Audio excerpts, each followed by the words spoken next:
26 of Qore, presented by the PlayStation Network. I'm Veronica Belmont, and this month we are trekking across the globe to Game Republic in Japan to catch up with the developers behind the majestic action-adventure game, Majin and the Forsaken Kingdom.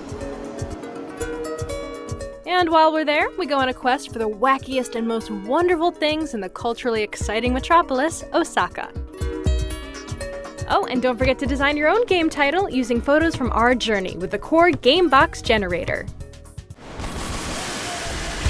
Put on a gas mask and get ready to battle through the inhospitable Helgen Empire as we take an early look at Killzone 3. We're going to go from alien jungle to nuclear wastelands, all the way eventually into space, and that's what I'm very excited about.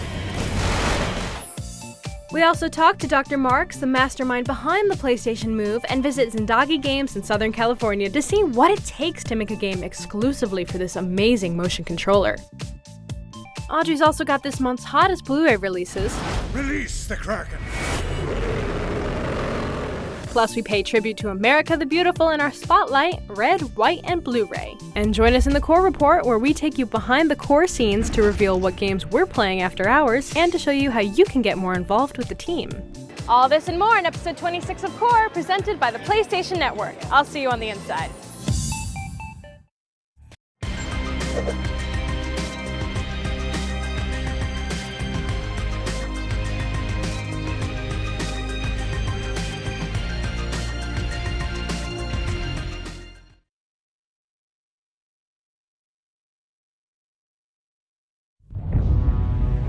It all started with an invasion. The Helghast assaulted our living rooms in Killzone 1 for the PS2, kicking off an epic struggle. In the final months before the PS3 launch, along comes the jaw-dropping Killzone 2 trailer. It looked too good to be true. Hopes couldn't have been higher. The Killzone 2 firestorm busts out on the PS3, bringing the fight right into the Helghast backyard, and the gaming community was blown away. A bullseye in financial and critical success for Guerrilla Games, but the battle's not over yet. The developers have some dirty tricks up their sleeves, and don't forget, there's still a whole mountain of Helghast butt to kick. As far as we can tell, this is going to be one hell of a fight. The developers flew all the way from Amsterdam to San Francisco to give an early look at Killzone 3 gameplay, and we caught up with them to get in on the madness. So where does the plot pick up after Killzone 2? Killzone 3 actually picks up right where Killzone 2 ends. So you'll actually start on the steps of the palace with Visari laying dead at your feet and the Helghast fleet above coming over. You realize that the tables have turned, even though you killed your nemesis, most of your fleet's been wiped out, and the Helghast essentially have got you running all over the planet while you're trying to escape. So how will Guerrilla Games keep Killzone 3 fresh in such a crowded genre? The key is to look at kind of the minute-to-minute experience, and what we want to do is add a lot of variety, so a lot of different things you can do in the game, and make sure that people never know what to expect. There's a lot of surprises, you never know what's around the corner, those kind of things. So it's not just new environments that you'll see throughout Killzone 3, but also a lot of kind of different gameplay experiences. We take you from an on-rails intruder, where you actually get to fly on an intruder, but this time shoot down. Raider 2 to Raider Command, incoming RPGs dropping down. We also get some standard combat, but now against flying enemies, jetpack enemies we've got in there, which is something entirely new. And then you get to pick up a jetpack, which means that's a whole new kind of dimension to the gameplay, because you can now all of a sudden have aerial combat, and that just adds a whole new dimension to it. And then finally you get this big portable weapon of mass destruction we call the Wasp rocket launcher, which just does a heck of a lot of damage. So that's 4 kind of really distinct kind of gameplay experiences just in the span of one level, and that's going to be throughout the game. There's a lot of color in this game, a lot of different setups, a lot of variety in the different levels. It's going to be a lot more alien. It's incredible enemies. We're going to go from alien jungle to nuclear wastelands, all the way eventually into space, and that's what I'm very excited about. We got some runners on that bridge. Raider 3, I want positive ID on those dropships. The arenas that you're playing in are a lot bigger, so it's not so much corridor based as Killzone 2 was. So this time around you get these more open environments to play in, which obviously caters to jetpack gameplay as well. Yeah, they had us at jetpack. That's one way to take it to the next level. But we also heard about the new brutal melee moves that are just downright nasty. We looked at kind of the fan feedback that we got, where Killzone 2, people felt that it was really kind of a tactical, and you really had to take cover in order to advance in the game, because it was just too difficult to actually play run and gun.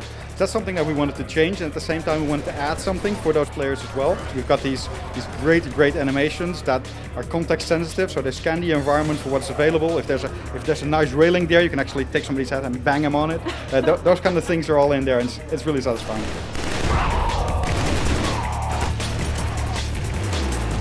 What have you changed about the multiplayer experience? Multiplayer I can't talk about too much yet. We have to save something for later, but it's going to be massive. There's some really innovative stuff in there. We're adding new game modes, and it's going to be a lot more accessible this time around.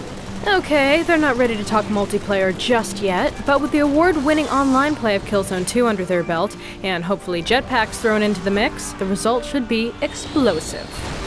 How has the franchise evolved? Are you focusing now more on characters or more on the plot line, or is it just about the tech? You know, I think at this stage you gotta look at everything right now. The bar's been raised in so many areas, so of course technology, but you know, after games like Uncharted, those guys did such a phenomenal job in terms of creating a very cinematic experience with a great storyline, so even that is just as important as gameplay. So we're looking at everything right now, it's the short answer. Our ambition and our vision for the title has always remained the same, but PlayStation 3 has allowed us to kind of fulfill that ambition and fulfill that vision, because we just need a lot of firepower in order to pull off that really cinematic experience that we wanted to have. You'll see that in Killzone 3, kind of that all coming together. Sounds like coming together is a bit of an understatement.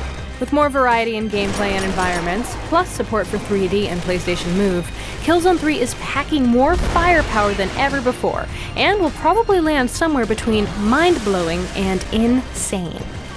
Of course, we'll be checking back in with the developers later this year to see what else they're packing in their arsenal, so stay tuned.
Alright everyone, move out of the way and into the future of gaming. For PlayStation fans, motion-controlled fanciness ain't nothing new. Way back in 2004, we got our first taste when Sony released the iToy, followed by the 6-axis controller in 2006. Now with Move, you'll punch, hit, shoot, and even manipulate objects with pinpoint accuracy that redefines what's possible with a motion controller. Here's how your face will look. Whoa!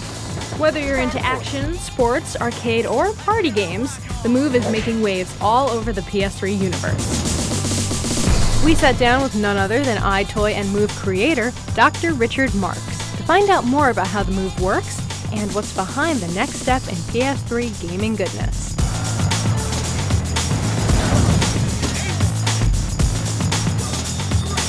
Alright, how does this work? In layman's terms, basically the camera acts as the PlayStation 3's eye. So we call it the PlayStation Eye.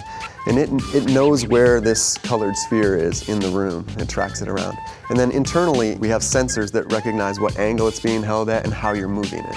So together, the camera knows where it is, and then the sensors know how it's pointed and how it's moving. Other controllers have internal sensors and they know where you're pointed and how you're moving, but they don't know where you are. So it doesn't matter if you just do a quick motion or you do something like that. Ours actually matters exactly where you are. So you can imagine if you're playing baseball, if you want to crowd the plate, actually we know you're closer to where we want you to stand, or we can know exactly whether you've swung high or low or something like that. Now, you being one of the people that helped create this technology, what did you want to do with it? Like, what were you fantasizing about? Like, did you want to wield a sword or play baseball? I've grown up playing video games. My parents owned a video game retail store when I was a kid, so I had like access to every different kind of game and controller. I always wanted to have something where I really could kind of participate directly in the action. I mean, you only get so much satisfaction out of a button press when you do something. So having the fidelity of knowing exactly how you're swinging, especially swords and magic. You want to be like Dr. Marks, the gladiator? Yeah, or magic user. Yeah. What kind of games do you envision for this device? We expect all sorts of games, not just casual, but also very deep experiences. The precision of the move and its capability of knowing that absolute position, we believe, can really translate into any kind of experience. One of the things that really works well together with the Move is a physical simulation system where you can kind of use the Move to pick things up and throw them and have them interact with the rest of the environment. And it just turns out when you make games like that, a lot of things that you didn't plan for happen, where if you pick the right object up and throw it at the right thing, different things happen than were ever planned by the game developer even. I could really see it working with a game like Heavy Rain, for example, or something where you're really mimicking the kind of everyday movements of real life. Right, like when you just that idea of kind of reaching in and turning a lock or a doorknob really starts to get you more immersed in what you're doing.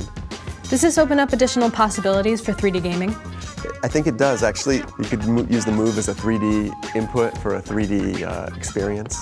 Actually being able to kind of reach into a scene and seeing what you're doing in 3D and dynamic. Not just what the game's showing to you, but what you're doing. I think that would be great. Other areas that are super exciting for us are the idea of user-generated content, being able to customize things in a game or outside of a game. It seems like a really fun and creative job that you have. What's your absolute favorite part of working on the Move? My favorite part is when we hand the Move to somebody and we show like the augmented reality display where they see themselves on the TV, and then instead of the Move in their hand, they see a different object. And they just immediately gravitate to knowing what it is. If it's a baseball bat, they swing it. Or if it's a sword, they swipe with it. And they just do what you would do with the object that's in your hand on the screen rather than what's in your hand in real life. The PlayStation Move revolution is clearly in full effect. There seems to be no limit to the immersive possibilities of this versatile new controller. Love seeing what the PlayStation Move can do? Check out our extended tech demos in this month's episode. As gaming heads into the third dimension, expect the Move to be right there with it. No doubt, we can't wait to get moving.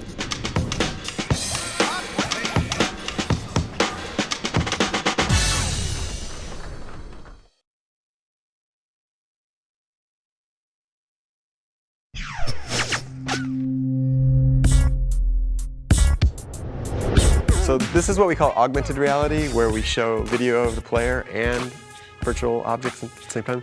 And what you can see here is we're rendering a sword right over the top of where the Move is. So wherever you move the Move, that's where the sword goes. And we don't have to see video of ourselves like this, even though that is fun. We can see instead just like kind of a virtual version of ourselves. Oh. So now it's very one-to-one. I can walk forward, I can walk back. I can control the sword this way. And it doesn't have to be a sword, it can be any object, so I can switch to a baseball bat or something. I'll pick, let's see, I can play different sports games. What's the mallet for? I don't know, that makes more sense back here where you can see yourself. And here's like a globe. I can show you how stable the tracking is if I bring this really close. Oh wow, it looks really good when you have it that close to the camera actually. It just tracks really precisely so you can get it to exactly where you want it. So like, where are we? We're right there. Yeah, there we go.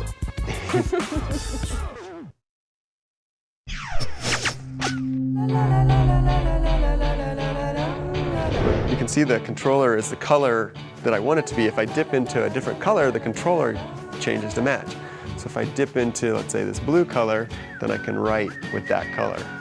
That's cool. And I'm not a very good artist, but the precision is really good. So if I just come in here, I can just bloop, bloop, and I can, let's say, make a little purple mouth on that thing. How do you choose what the size of the brush is? This analog T button on the back that I'm squeezing to put paint out, I can squeeze it a lot and I get a big blotch, or I can squeeze it a little bit and I get a thin trail. As I'm painting, I can get this kind of rainbow effect. Oh, it actually changes color on the controller at the same time. That's really yeah. cool. And we have another set of brushes. You could do like a spray paint, or you could do, this is like a calligraphy brush, so you can see the angle I hold it at matters. These are just tech demos, and artists or a paint program could do anything they wanted to make.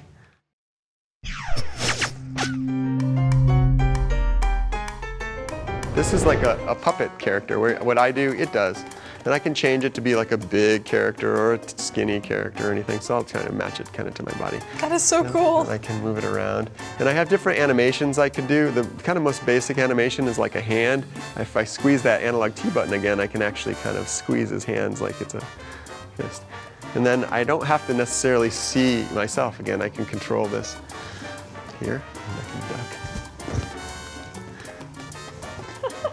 And I can do it in a more like traditional game where you duck, move out of the way, jump. It's still tracking your head too. Right. And it tracks my head and my hands separately. Yeah. You try it here. Okay. This one. And if I step out of the scene, now it's got my head in your hands. If you just push the O button there, and look at the camera. There you go. Now it's tracking you. I am a robot. And push the X button and it'll switch into this kind of virtual view instead, where now you can control. All right. Macarena. Hey, Macarena.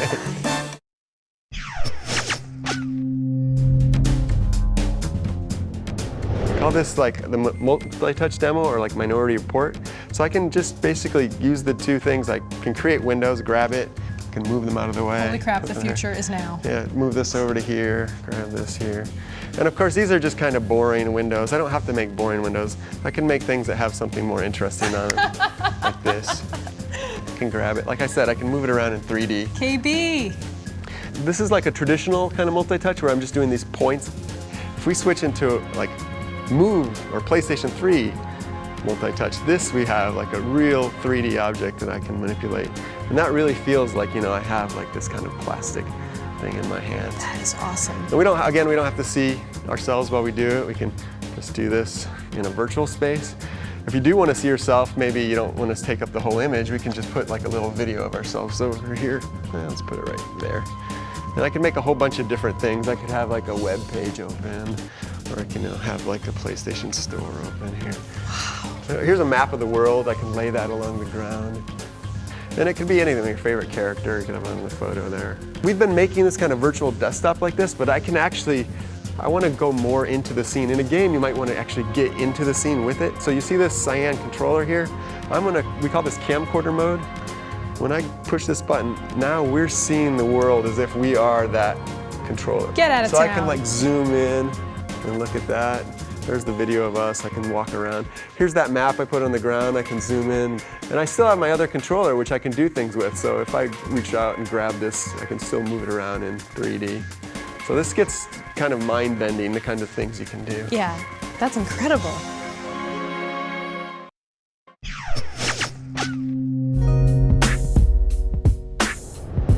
The last demonstration I have is this kind of virtual modeling demonstration where it actually is going to rotate this like marble I have, and this is going to carve it away, this tool. So when I spin it and I carve it, it's like a lathe or something. So I can just reach out and grab this, and I don't have to spin it, I could just carve it away with the tool. Or instead of carving, I can use a different tool, which is called a sculpting tool, which is to grab something and I can pull on it. So I can grab and pull different pieces. You can imagine creating your own landscapes in a game or something. No, like making tracks and Mod Nation Racers. Yeah, you could do it for something like that, customizing. You could take it and you could customize your own sword for use, like you imagine just, I want it to be a wicked looking sword. And now I want to go to here, and now I have, this kind of sword to play with instead. The last object we have is this kind of human head, and that's neat because you can grab it, and the geometry is already pretty rich for a human model like that, and I can just take it and customize it, reach out and maybe give it some pointy ears, or very quickly you can turn a nice face into a monster. You can really design your own avatars for games in a way. Yeah, and if you don't like it, you can just, of course, start over. But you can grab him, like give him a goatee, and you could give him like little spikes. All sorts of crazy things you can do. And this is for like really good for user-generated content.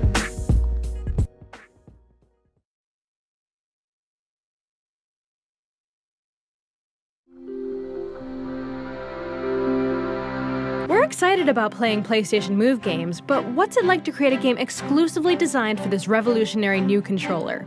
To find out, we headed to Zindagi Games in Southern California to play a little ping pong, try our hand at archery, and even have a little gladiator showdown, all in their multi-sport title, Sports Champions.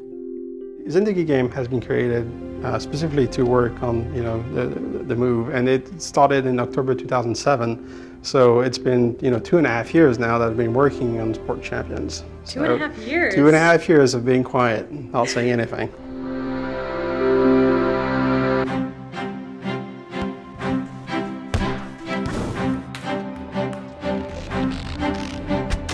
What makes Move different?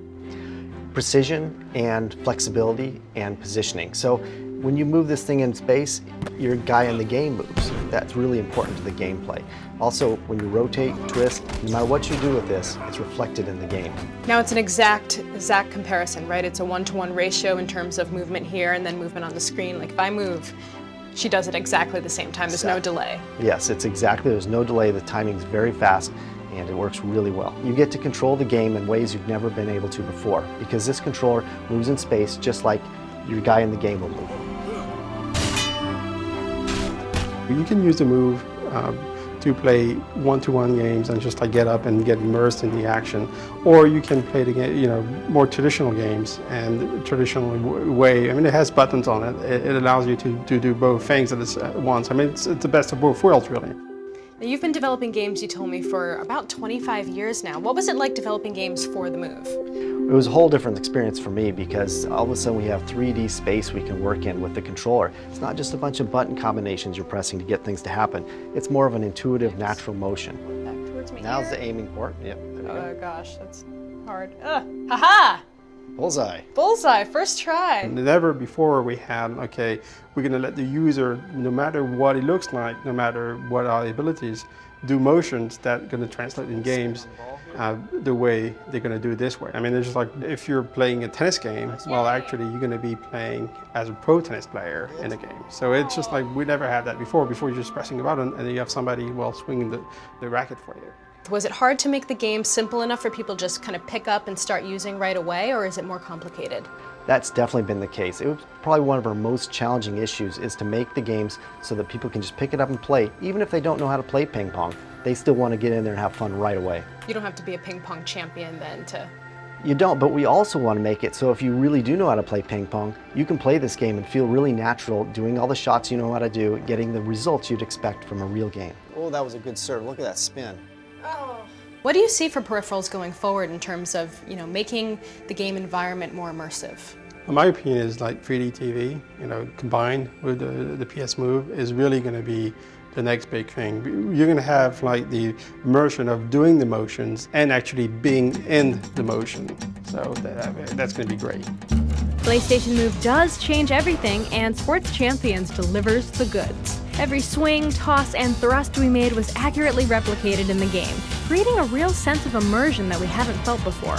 And there's even better news if you can't wait to get your Move on. Sports Champions will be bundled with the controller when it hits stores this September.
Majin and the Forsaken Kingdom has been something of an enigma in the gaming world.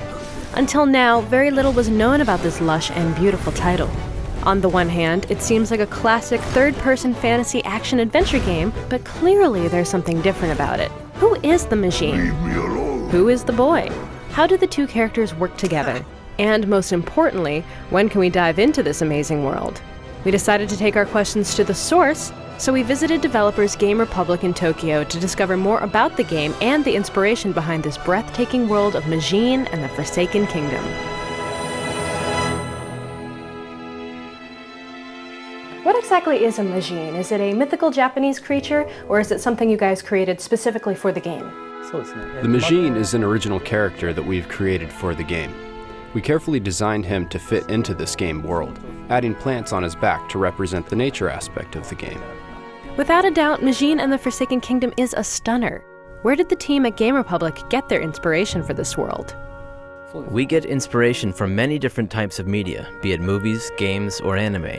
A lot of the team refers to anime from around the world, like Czech anime or Russian anime.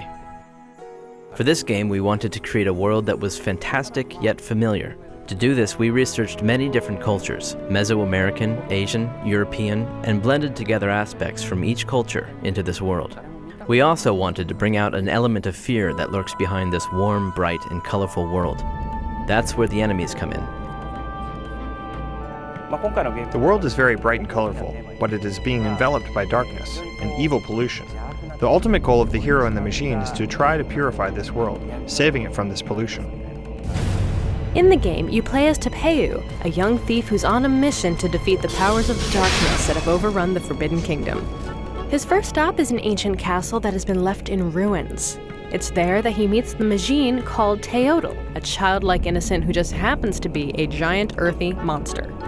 At first we think it's just a coincidence that Tepeyu finds the Majin, but later on in the story we find out that it's not a coincidence, it's destiny. The two become fast friends and quickly learn how to rely on each other as they take on all sorts of ugly. With the Majin's power and our hero's speed and agility, you roam through the world, ridding it of the dark and oily abominations of nature that threaten to destroy all. How does the gameplay work? Are you able to control the Majin separately, or can you only control the hero? Generally, the player controls the hero and the Majin moves by AI. We wanted to get the Majin to be as lifelike as possible, but we didn't want him to do everything on his own and make that frustrating for the player. So you can command or ask the Majin to do specific tasks like attack a particular enemy or perform a certain kind of attack such as breathing fire. We wanted a good balance between having some control while still feeling like the Majin is a companion.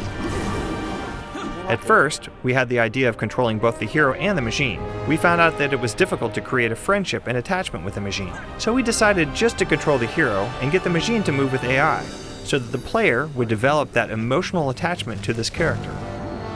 The Majin is a big, powerful character, and the hero is small, quick, and agile. You'll have to use all of these different characteristics as you play. As you progress, the Majin becomes more and more powerful, and you can unlock all of his abilities. Although the Majin has some interesting tricks up his mossy sleeves, he can't always rely on his brute force alone. Frequently, the two friends have to work together, with Tepeyu occasionally having to sneak off to do a little recon. The puzzle elements found throughout the game are promised to be challenging, but also intuitive. And as always, teamwork is key. You'll come across enemies of all sizes, some even bigger than the Majin. During the battles, both the hero and the Majin can be killed, so it's important to get the characters to work together and protect each other throughout the journey. Are you noticing a common theme here? Teamwork, friendship, it's all part of the plan. We wanted to create sort of a Zelda-like game. I personally like to play those types of action-adventure games that have an imaginative world and where both children and adults can enjoy them. One of the main themes of the game is friendship and the bond between the hero and the Majin. To help express that theme, we wanted to create a character that is lovable. During the Majin's creation, we went through over 100 designs.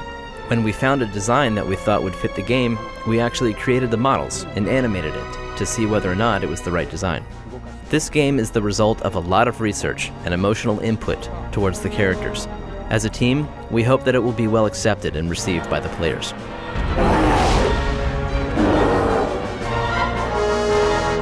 Remember, it's still early, but from what we can tell, the game offers up an exciting action-adventure, crossing through stunning environments that use spectacular art design born straight out of Game Republic.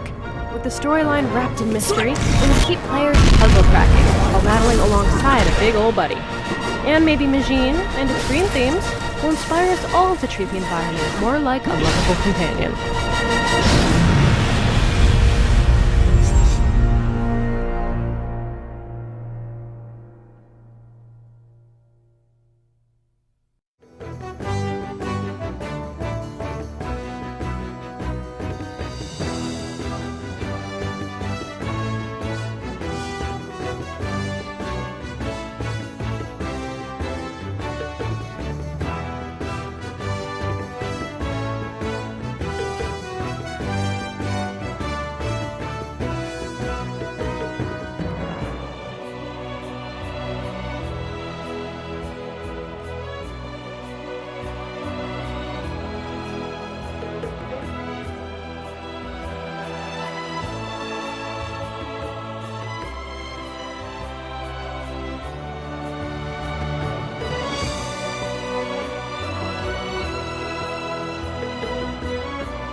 Japan is a crazy place and has brought the world many amazing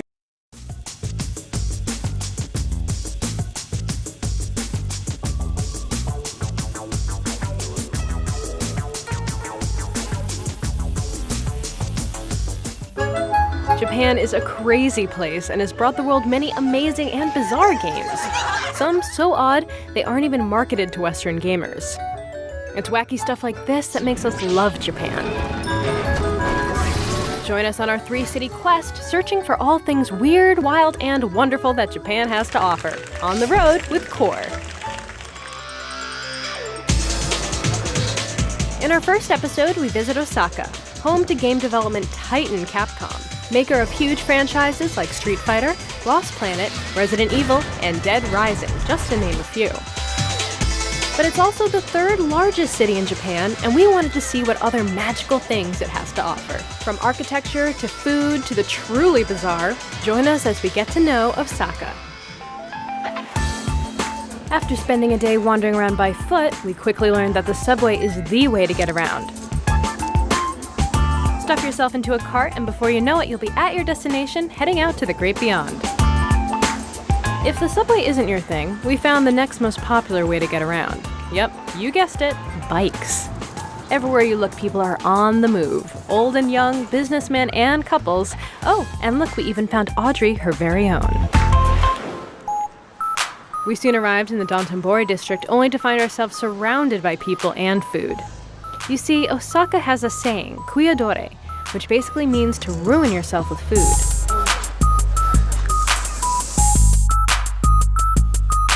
With all that was presented before us, we decided to take that saying to heart.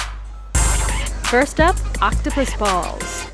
Otherwise known as takoyaki, these tasty little treats are made in the forms of little balls of dough mixed with cheese and, of course, octopus. This is my 4th time in Japan, and I've never had octopus balls before. Never had takoyaki, and Osaka is famous for it. And so I'm glad I finally get my chance to dig in. If you're not into more exotic foods, you can always fall back to kushiyaki, basically a deep-fried kebab on a bamboo stick. You can get many types, ranging from meats to cheeses and even lotus root. There are a ton of foods to indulge yourself in, but in the end, we all need a good dessert to finish things off right. We tried a bean paste crepe that was in the shape of a fish. Oh, little fishy, I'm going to eat you.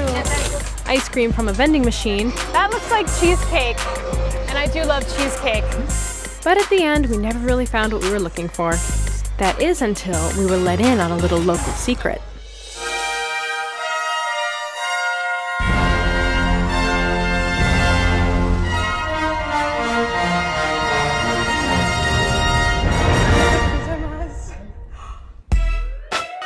This monstrosity here is what they call dekamori. It comes in several gut-busting varieties, but we decided to go with the Mount Fuji. There's like an entire cake down here. Ah, all your desserts in one place. Ice cream, cake, fruit, cereal. Dessert has never been so intimidating. Okay, well, I think I've successfully eaten myself into ruin here in Osaka. If you don't mind, I'm gonna take a little nap. Oh yeah, Osaka holds some crazy things, but we never expected what we ran into next. A Santa-themed love hotel? Really? For those of you that don't know, a love hotel is a little place where couples can discreetly go and, well, you get the picture. You see, Christmas to the Japanese is marketed more like what we know as Valentine's Day. Yeah, you heard me right. All right, so here's our selection of rooms. There's varying price levels. All you have to do is push the button. Just head over to your room. You don't have to talk or see anybody. Total privacy. Yes, yes.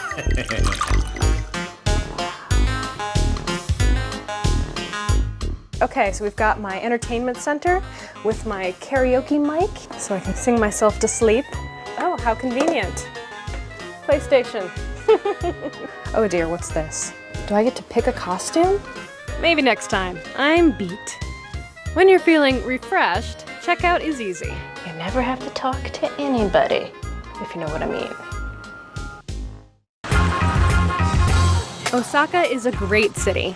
Besides the weird, there's the wonderful. Great architecture like the Umeda Sky Building with an incredible 360-degree view of Osaka. You can see why it's ranked as one of the biggest cities in the world. From ubiquity to antiquity, one of the oldest buildings here is Osaka Castle.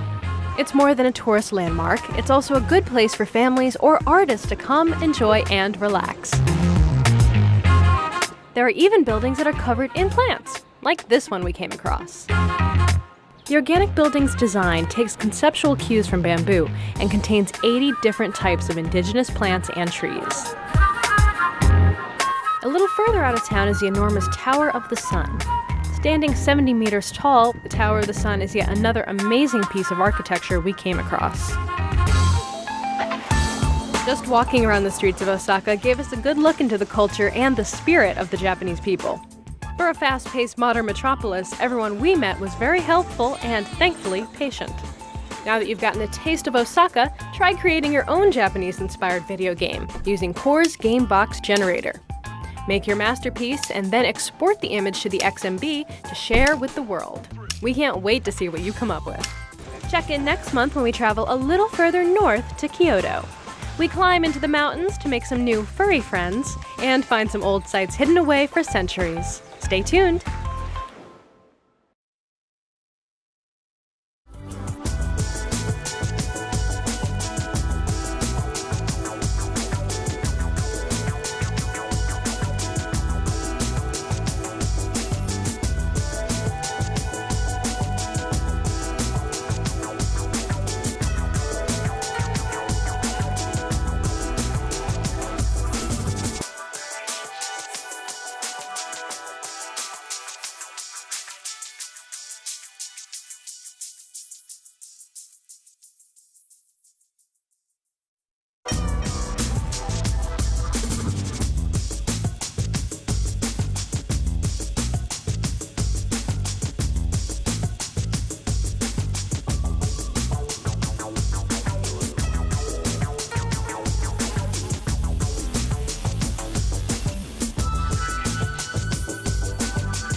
Welcome to our very first episode of the Qore Report.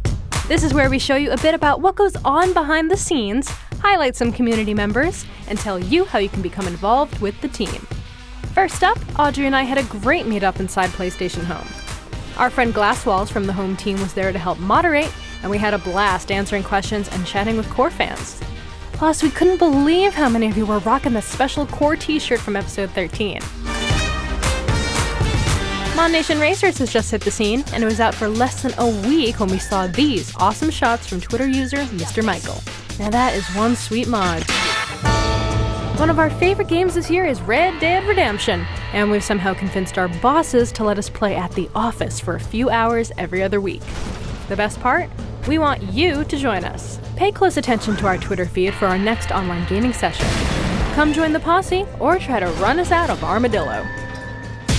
To keep up with Qore Online, make sure to follow us on Twitter at twitter.com/Qore and Facebook at facebook.com/QorePSN. Why are you rolling on this?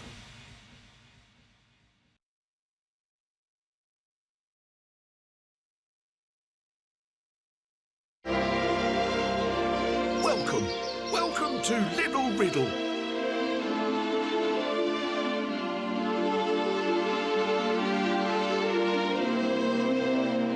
This is Little Riddle, the quintessentially quaint English country village.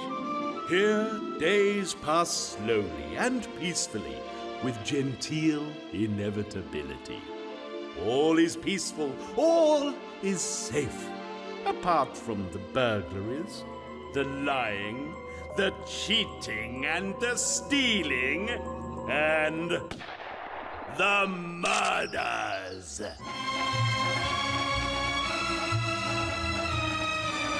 As an investigator from the famous Blue Toad Agency, you will deter dastardly dealing. Did you say? But he's the mayor! What's that noise? What do I look like, a policeman? Can anyone stop a dastardly mastermind from destroying Little Riddle and all that it stands for in Blue Toad Murder Files, the mysteries of Little Riddle. It's going to be murder.